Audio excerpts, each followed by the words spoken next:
days to go. Both the president and Joe Biden have European ties. We take a look at their ancestry and simple steps to avoid ripoffs. The 4 states' most watched news starts now. President Trump and his Democratic challenger Joe Biden are making their final pitches as we enter the last 6 days of the 2020 presidential race. This is KOAM News at noon. I'm Tanya Bach. Topping our first 7 minutes, Campaign 2020. Democratic presidential nominee Joe Biden is closing out the election focused on a central issue of his campaign, the coronavirus pandemic, though the former vice president does not have any rallies scheduled for today. Now, the president will travel to 10 states this week, including Arizona today. He'll start in Bullhead City, just across the border from Nevada, a state limiting the size of public gatherings because of COVID. With 6 days to go until Election Day, national security officials expect election interference efforts to increase. They're warning voters to be cautious about what they read online. And this year, social media has played a major role in campaigning and has allowed those running for office to more conveniently reach a larger audience. For instance, President Trump tweets to his 87 million followers more than 20 times a day. Locally, social media has helped organizations like the Southwest Missouri Republicans and Democrats with campaigning. It's allowed them to spend less on advertising and campaign safely during COVID-19. Party officials say social media is used more for reminding people, especially the younger generation, to vote rather than swaying who they vote for. Well, Europeans will be watching the U.S. presidential election closely, and both candidates have ties to the continent. CBS's Ian Lee joins us from London with more. There's no question who Ballina is backing in this presidential election. Joe Biden's great-great-great-grandfather left this corner of Ireland in 1851, but residents haven't forgotten him. Joe Biden's ancestors are actually from this particular street. Biden isn't a stranger either. He's been twice, last time in 2016, visiting family, past and present, even discovering a connection across the pond. He's been to Scranton, my hometown. Biden isn't the first presidential hopeful with a connection to the Emerald Isle. John F. Kennedy had Irish roots, so did Ronald Reagan, even Barack Obama on his mother's side. Folks in Ballina want to add Biden to that list, but Biden's third cousin admits not everyone backs the former VP. I got a guy roaring on the phone at me like Trump is going to be president, Trump is going to be president. Donald Trump has his own ties to Ireland, not family, but commercial, with his seaside golf resort in the village of Doonbeg, where he visited last year. They look very nice in his red jacket and his red hat, red USA hat. Trump is popular with many residents who say he's brought jobs to the community and secured their livelihoods. We're very fortunate to have Mr. Trump here. When American voters hit the polls next week, we'll see who wins, perhaps with a little luck of the Irish. Ian Lee, CBS News, London. President Trump does have other European roots across the sea in Scotland, where his mother was born. Well, it was another bitter cold start to the day, but at least it wasn't icy like yesterday. Michael Hayslip joins us with a first look at the forecast. Tell you what, Tanya, we skirted that magical 32-degree mark, and what we were able to do as we progressed through the morning before the rain hit was actually get into the mid-30s, and now we're going to end up in the 40s. But at the same point in time, we are a long way from over as far as our rain goes, because it is coming down in droves right now down to the south.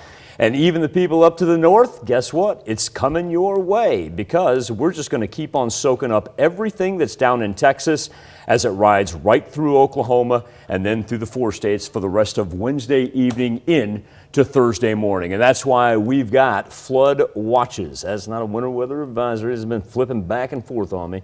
Now, there's no difference really in between the turquoise and the green. And that's one thing I really wanted to concentrate on right here. It can look a bit confusing. It's all about the time that it takes effect. And so the places out to the west that are already in the green, you have to remember, that's where we saw the frozen precipitation from yesterday. Now, down in the turquoise, that's where it stayed as rain. That's your only differential. It's pretty much a flood watch for everybody. Now, as Tanya alluded to, our temperatures getting better. We're seeing some 40s on the board, still high 30s up to the north, but you know what? Anything that stays above the freezing mark at this point in time is a positive. but look at this, just keep on coming in droves. And so we need to be apprised that those roads for the evening commute are going to be flooded. You know, if you got a family member or friend who's at work right now, you're sitting here watching the KOAM News at noon, give them a heads up. Tell them to make sure they take the safe way home. Do not try to drive through any of that water, especially, remember this, Tanya, it's getting darker later. Or earlier, I should say. Getting darker earlier. Yes. That's just one thing I thought about here as we were going through this. Turn around. Finish it. Don't drown. Thank you. There you go. Thank you. Joplin School Board met last night to discuss a number of things, including purchasing 80 Chromebooks using CARES money. But those Chromebooks are not for the Joplin district itself. They're for College Heights Christian School. That's because of a requirement involving federal regulations to provide services to students and teachers in non-public schools. The Joplin School District serves as the primary point for funding, and then the district must provide a certain percentage to the private schools in the district's limits. There are federal grants that we get every year, and off the top of that, the non-publics get their proportionate share through services or supplies or goods. Officials say there are stipulations for the funding, especially if it goes to a religious school. In some cases, whatever is being provided through Joplin must be in a room that has no religious icons or decor of any kind. Missourians working to become substitute teachers in the state can now get their certification free of charge. The state has started using CARES Act funds to reimburse the cost of certification. That's because there is a nationwide substitute teacher shortage. Earlier this year, the state also lowered the requirements to become a substitute teacher so that residents with a high school diploma can get certified after taking a 20-hour course. Local districts hope it makes a difference because the pandemic has made it harder to get good subs. It's had an effect on the number of people that probably would sub. You know, people don't want to get out as much, especially they think that there might be considered more exposure because working in a building with kids. Joplin School District has been doing something similar and says it has seen a positive effect. That's a look at today's top stories and weather in our first 7 minutes. Up next on KOAM News at noon, Money Talks. I'm Stacy Johnson. If you've ever been ripped off, well, there's a simple reason why. You ignored the rules of scam prevention.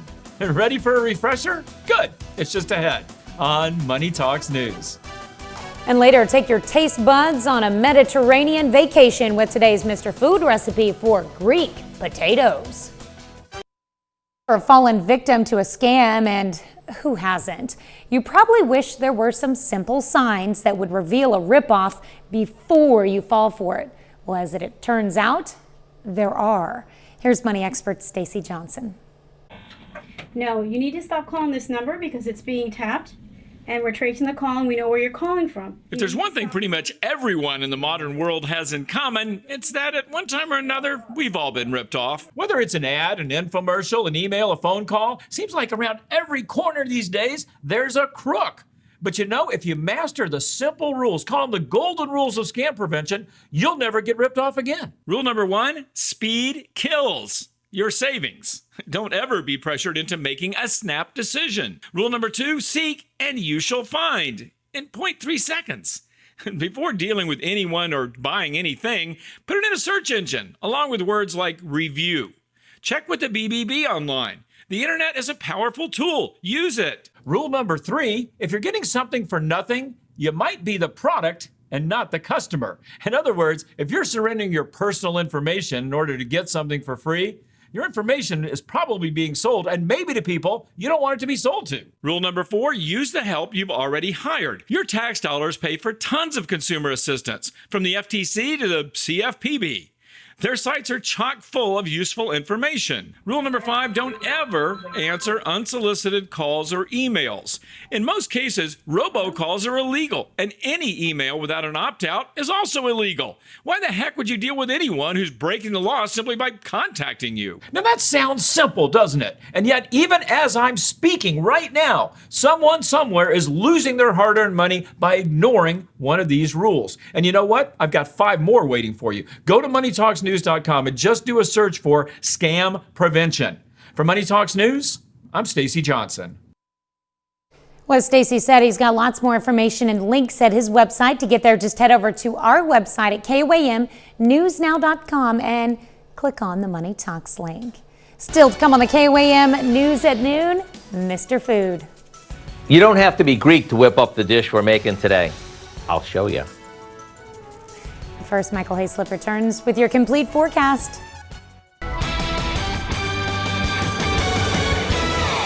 Two things at play as we head into the middle of the week. Number one, we're not going to get a dry spell anytime soon, but the positive aspect of it is coming off of a Monday and Tuesday where we had wintry precipitation.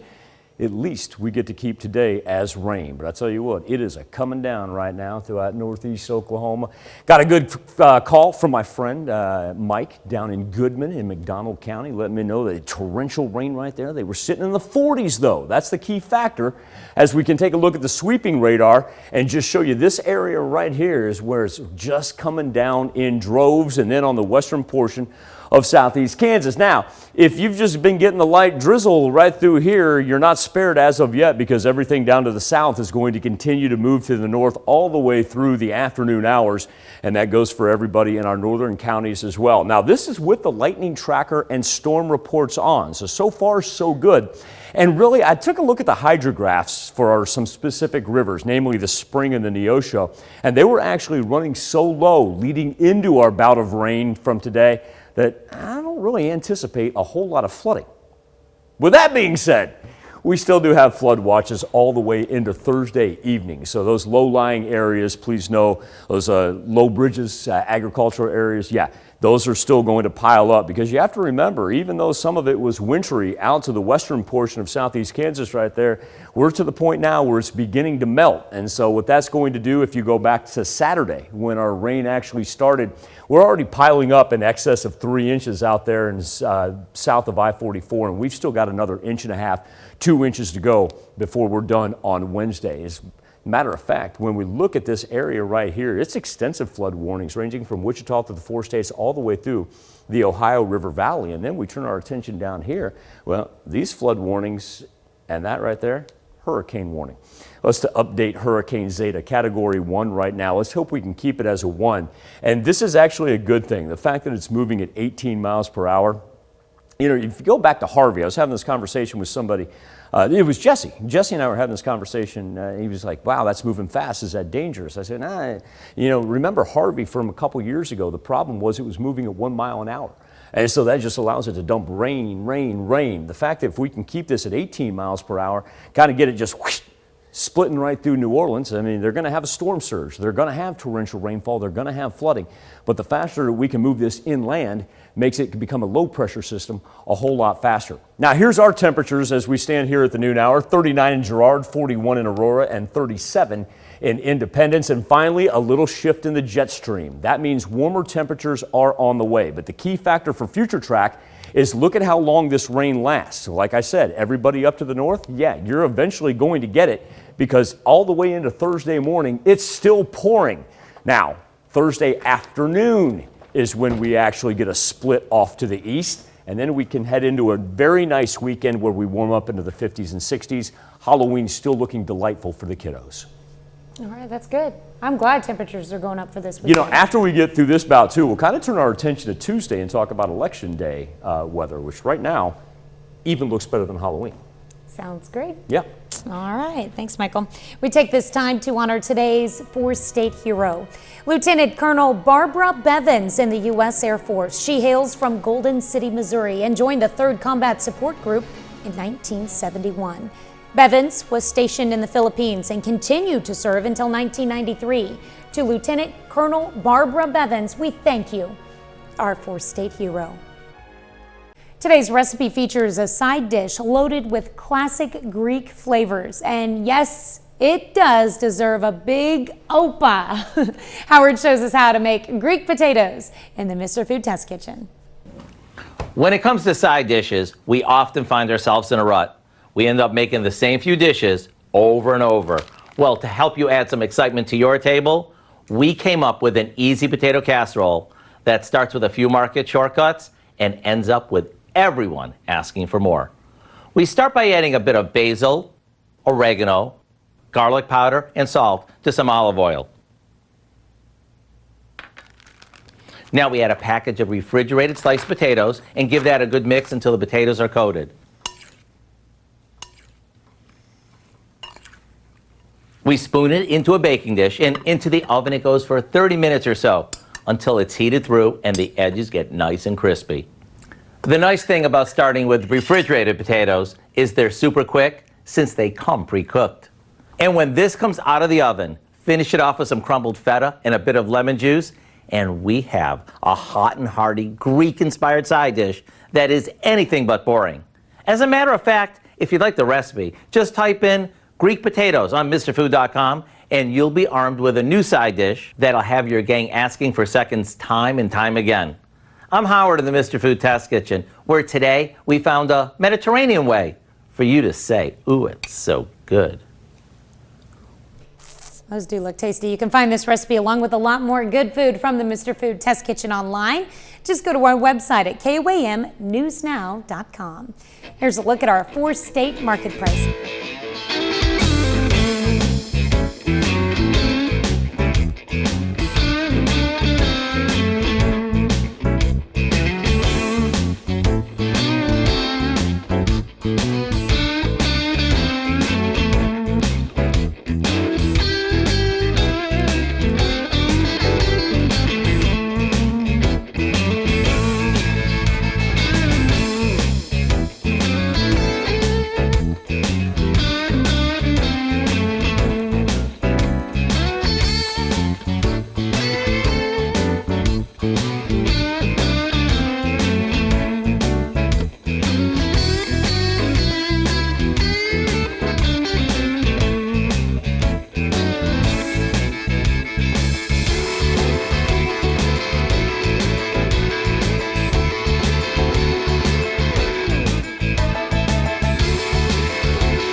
Key factors for today include rain that'll last all the way into Thursday morning. Flood watches in effect. Please be mindful of that during not only the evening commute, but also tomorrow morning. It will stay as rain, no wintry precipitation. Then finally, we can begin to dry out Thursday afternoon. Now, over to Dow Quick with a look at what's coming up tonight at 5. Yeah, Michael, with people traveling less during the pandemic, hotels are seeing a huge drop in business. Well, now the industry is trying to attract customers with offers to use their rooms during the day for work. We're going to look at exactly what they're offering. Plus, elections officials talk about the do's and don'ts at the polls while practicing safety measures. And a local hospital talks about the difficulty of finding enough rapid COVID tests. We'll explain. Hope you'll join us. KOAM News at 5. All right. Thank you, Dow. Thanks for joining us for KOAM News at Noon. We'll see you right back here at 5 o'clock.